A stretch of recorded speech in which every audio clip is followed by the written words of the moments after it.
Pozdravljeni, sem Magdalena Majcen, študentka drugega letnika Visoke poslovne šole na Ekonomski fakulteti v Ljubljani in nekdanja učenka šolskega centra Rogaška Slatina programa tehnik steklarstva. Torej, moje srednješolsko potovanje je trajalo od leta 2015 do leta 2019 in brez razmišljanja lahko rečem, da so to bila 4 najlepša in najbolj zabavna leta. V razredu nas je bilo samo 7, ampak smo bili zelo povezani in ljubezen do stekla je bila tista, ki nas je držala skupaj. Skupaj smo razmišljali, izmenjali znanje, ideje ter ustvarjali.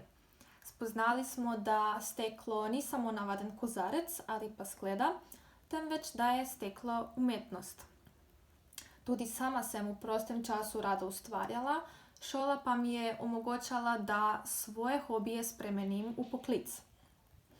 V šoli smo se, lahko rečem, igrali z različnimi tehnikami. Vsak dan bi spoznali nov način, kako oblikovati ali pa okrasiti steklo. V steklarni pa smo videli, kako poteka industrijsko oblikovanje stekla, delo v brusilnici ter kako sploh pride do stekla. Tudi na šoli smo se počutili zelo priljubljeni, saj so vsi bili navdušeni nad našimi izdelki, ki so krasili šolo. Prav tako pouk pri splošnih predmetih ni potekal nič drugače kot na ostalih šolah.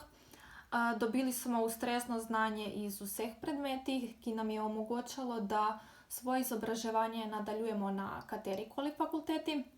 Tudi jaz sem se odločila za študij na Ekonomski fakulteti, ki ni ravno povezana s steklarstvom, ampak z gotovostjo lahko rečem, da se v prihodnosti vidim v delu s steklom in bom poskušala znanje iz teh dveh področij združiti. Šolanje na ŠCRS-ju mi je omogočalo, da uresničim svoje ideje, znanje prenesem mlajšim generacijam, spoznam nove prijatelje ter predvsem spoznam sebe.